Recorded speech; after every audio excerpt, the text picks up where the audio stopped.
So say the totally likely scenario happens where Jeff Bezos is like, you know what? I'm bored, so I'm going to scroll through YouTube here and see what I can find on Wheel of Time since I own it. And he sees my videos and he calls me up and says, Mike, I've been watching your Wheel of Time videos and I really enjoyed them. And you know what? I'd like to see you get together with Rafe Judkins and his team and outline how you're going to get these 14 books into 8 seasons. I want to keep this to 8 seasons. How are you going to do this? Well, let's find out.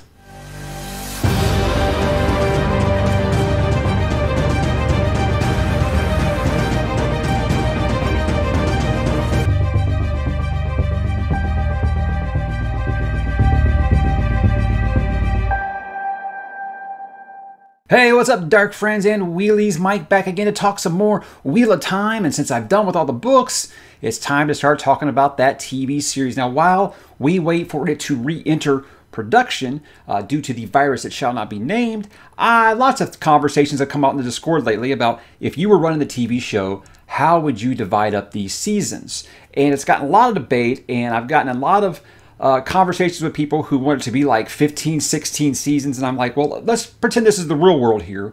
And that's not going to happen. These actors will age out. This is a story that takes place over 3 years, right? So how are you going to do this, say, 7 to 8 seasons? I said, okay, I could probably do it in 8 seasons. And it just started, a lot of conversation, I thought. So a lot of people apparently wanted me to talk about this on the channel. So here we go. Just want to get it up there first. There's going to be spoilers for the entire series because I have to tell you why I would break things, where I would break them, and where I would end each season, where I would begin each season, and the big events that need to happen in each season. So if you haven't read the series, I'd read the series and come back. This is obviously for people who have read the books because I feel like that's the best way we can have this conversation. Otherwise, you're just going to say, why not just do 2 books per season like Last Kingdom does? So that's why I wanted to get this out there first, that there will be spoilers for the entire series. So I do apologize. But you know what? Everything else I've done Wheel of Time on this channel has been spoilers anyway. So it kind of is what it is. Also, I want to put out there, this is just my opinion. I am by no means an authority on this. I've read through the series 1 time. I know there are numerous channels who have read through this dozens of times, and they did it dozens of years ago. I read it for the first time last year and ended in this year. So I would say I'm not as close to this as some of these guys are. I love the series. I mean, look, I'm a big fan of the series. I loved it. However, I feel like it hasn't been there long enough where I'm like, I don't want to see anything cut. And I want to see every single dress and every single fabric described to me on screen. No, I think I can look at this in an objective manner and say, this can be cut, this can be sped up, these characters can be combined. So again, it's just my opinion. Please don't take it to heart. I want you to drop in the comments and let me know what you would change, what you wouldn't, that I talk about here. But in this scenario, it is an 8-season run. I feel like anything over 8 seasons and a show tends to start getting a little long in the tooth. Yes, these seasons have been said they're going to be 8 episodes each. I feel like that's something that could go up or could go down. I doubt it go down, but they could go up to 10 episodes or something like Game of Thrones did. And I also want to make sure that you understand this isn't network television. They don't have to be 43 minutes. It could be like, look at what they did with The Expanse on Amazon. Some episodes could be like 52 minutes. The next episode could be 1 hour and 16 minutes. You aren't beholden to those restrictions set by network television. So just because it says it's 8 episodes doesn't mean it's 8 40-minute episodes. This could be 9 hours, it could be 10 hours, it could be 12 hours. You don't even know. So keep that in mind when you think there's no way you could do that in 8 episodes, because I think that you can.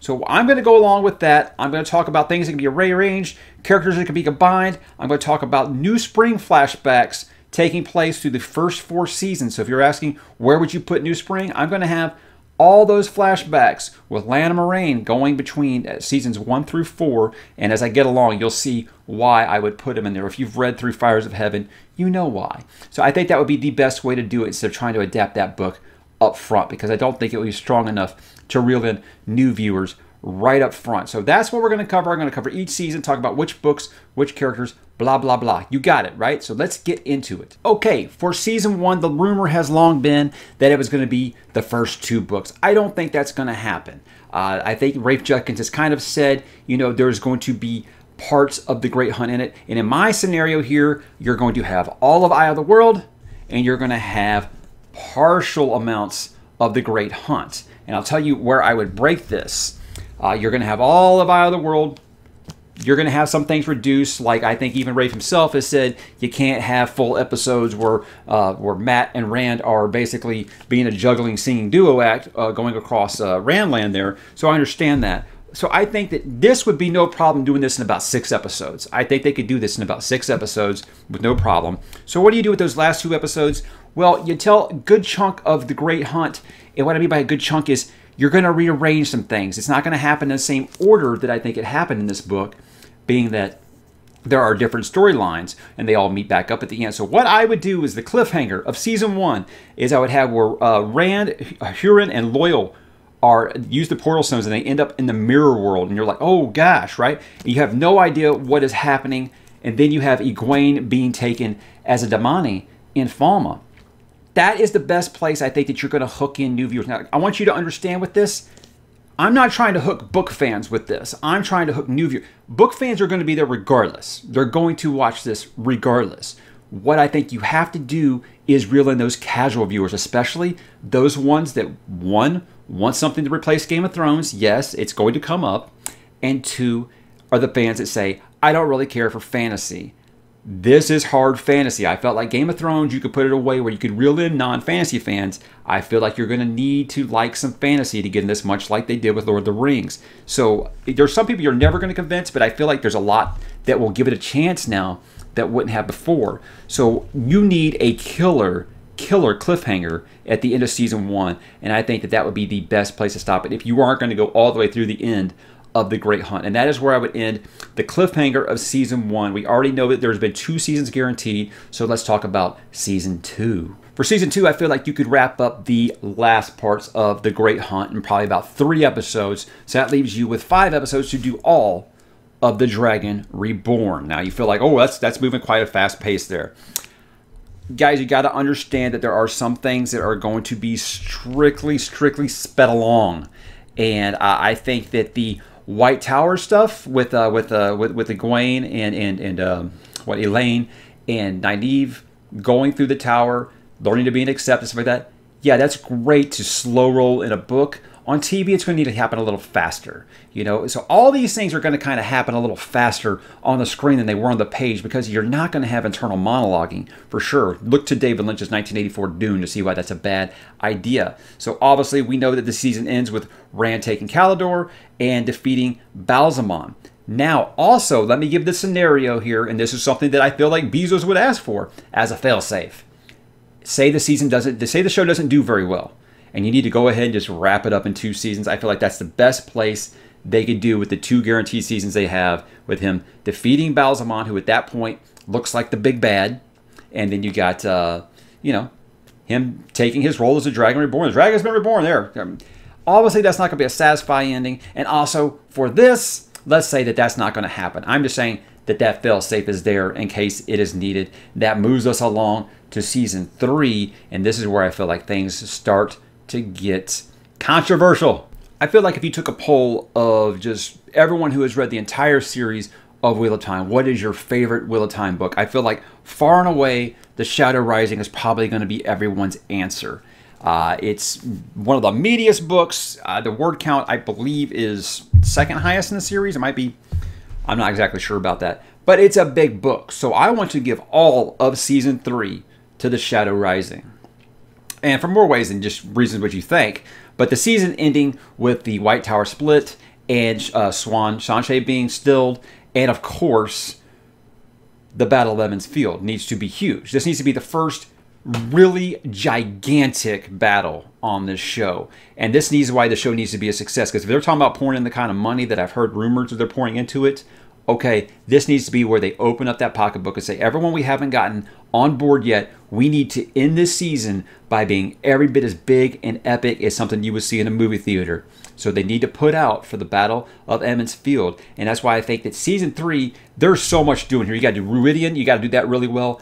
There's so much to go over in this book, and I definitely think you could stretch out this book to a full season without it feeling like filler or slow or anything needing to be sped up. I still don't think even in 8 episodes you could cover this entire book. And I feel like that's the only book in this entire series that I feel that way about. Because It is straight meat, I think. Of all the ones you hear the things about, oh, well, there's a lot of fluff in Wheel of Time, there's a lot of fat, there's a lot of stuff that can be trimmed. I don't think that with this one. This is probably the only one I think, yo, that all needs to be in there.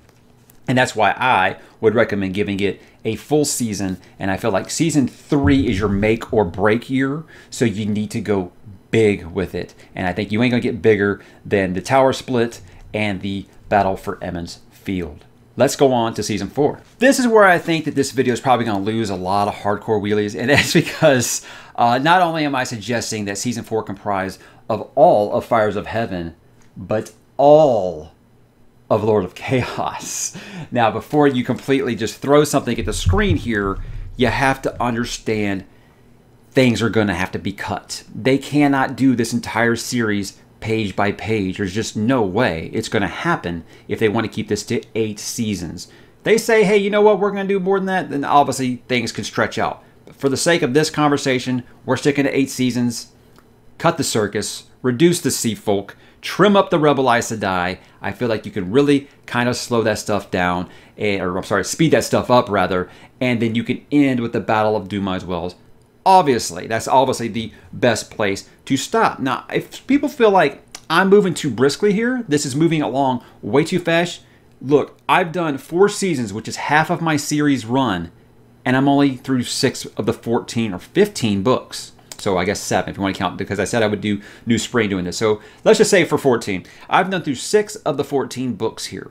So I don't think that I'm moving too briskly if this is an 8-season run. Now, I know that a lot of people hold these 2 books up as, you know, some of their favorite in the series. Big, big moments. And I think you keep those big, big moments. You just get less Val and Luca, and that's always a win, in my opinion. And let's move on to season 5, because this is where business really, really picks up with the speeding along of things. I said numerous times in my reviews that I felt like books 8 through 10 could have been one really just trimmed down badass book. And with this formula that I'm using here, you're going to see something kind of similar. It's something I brought up when I was on the Dusty Wheel. There's something I brought up in my reviews. And it seemed like a lot of people like the idea. So I'm going to kind of stick with it here. And what I'm going to do in season 5 is I'm going to do not only the Crown of Swords, a Crown of Swords, and the Path of Daggers. I'm also going to fit in, wait for it, Crossroads of Twilight. Is something not adding up to you here? Do you not understand why I'm skipping Winter's Heart? I'm not skipping Winter's Heart. I'm rearranging things. I feel like the biggest problem I had with Winter's Heart and Crossroads of Twilight while I was reading it was, instead of having everything be a reaction to what happened in Winter's Heart, how about we have this storyline be, it's a mystery to the viewer about what's going on in Winter's Heart. Instead of a season of everyone reacting to the cleansing of Saidin, why don't we have a mystery of what's going on? Even the viewer isn't sure if they haven't read the books. They don't know. They all know this huge event just went down, but they have no idea what it was. And I think that would be the best way to make season 5 not only compelling with these stories, because yeah, you say, oh, a lot happened in those books. Again, this is where things are going to start getting trimmed. I feel like 7 through 10 is the part where people that are even the purists will be like, okay, we can kind of, you know, speed things up. We can streamline things a little bit here. But doing it this way, I think, is the best way to not make where you basically just completely just take Crossroads of Twilight out. Because I see a lot of people say, that's no big deal. You can just skip over Crossroads of Twilight for this adaptation. You can keep the good parts in there. And yes, watch my review for Crossroads of Twilight. I think there is some good stuff in there. I am still one of those who think that it is better than the Path of Daggers. So take that for what it's worth. Obviously, we can disagree on these things. It's not a big deal.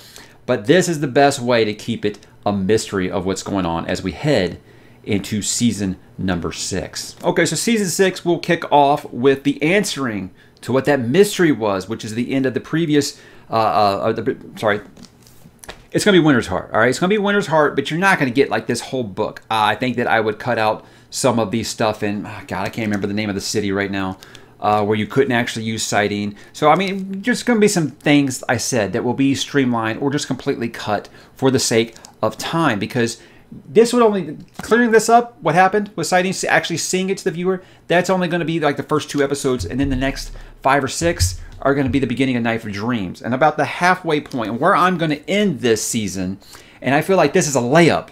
I feel like anyone who's read this series knows where I would end season 6, and that is the golden crane flies for Tyr Armageddon. That's going to give you goosebumps. That's going to have you hungry for the penultimate season, which is season number 7. For season number 7, you got to set a lot of things up. That's why I think not only do you get the remainder of Knife of Dreams, but you get all of the Gathering Storm. Now, I think this is another one I felt was easy. When I was reading this, I said, I imagine that moment being the last moment of the penultimate season of a television series, and that's, of course, where Rand is on Dragonmount, the Veins of Gold chapter. You probably know what I'm talking about, I'm sure. I feel like that's a part that's going to leave you somewhat optimistic headed into the final season. And I don't think that it'd be really hard, but I also think you could pull some stuff forward from Towers of Midnight into this season as well. And I think there's also some stuff from this from Gathering Storm that you're going to pull into the final season. So again, there is going to be some overlap there. Think Shelob happening in Return of the King instead of the Two Towers when you talk about Lord of the Rings. Things like that. There's going to be a little bit of overlap with these. It isn't going to be as cut and dry as you're thinking, because a lot of these, especially with Gathering Storm and Towers of Midnight, there was lots of things that were happening at the same time in that. So I think that will be some overlap, and that's why in the final season we could talk about covering these last 2 books. I know there's a lot of people out there who think that A Memory of Light should get its own season, that the final season of the show should just be A Memory of Light. Well, the reason I disagree is because the bulk of this book is battles. And I want to see battles just as much as everyone else. But think back to Lord of the Rings. Helm's Deep and the Battle of Pelennor Fields. Both of those, I mean, just under an hour total. And I feel like if you do an entire season of just battles, you risk exhausting your audience. So that's why I would do Towers of Midnight and A Memory of Light. But here's the thing. I don't want a full season-long battle. I think it needs like about 3 episodes for sure. I definitely think it needs to get the time that it deserves. But that's 3 episodes for the battle and the ending. I definitely think you do your 5 episodes to set everything up, and then episode 6 begins the last battle. And that goes through the end of the show. I think I would cut out Perrin's trial. I mean, that's just me. When I was reading it, I said, let's cut the trial. But if you don't have to cut it, you can just make it shorter, just trim up the Wolf Dream stuff, and make the season focus on the 2 towers. See what I did there? Make this be on the White Tower and the Tower of Genji. Genji? I can't even remember anymore. But I think that you focus on those 2 big events for the first half of the season, and then you switch over to Moraine's return, and then, of course, the last battle.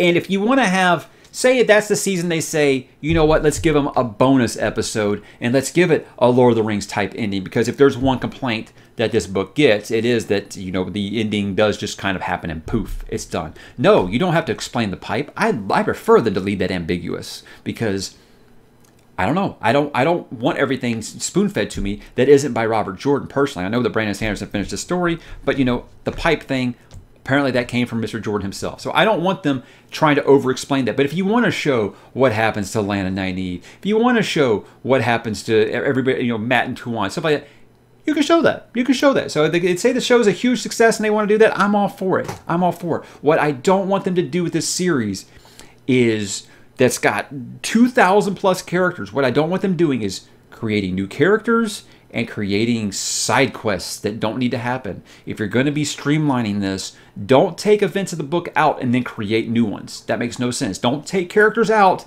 to create new ones.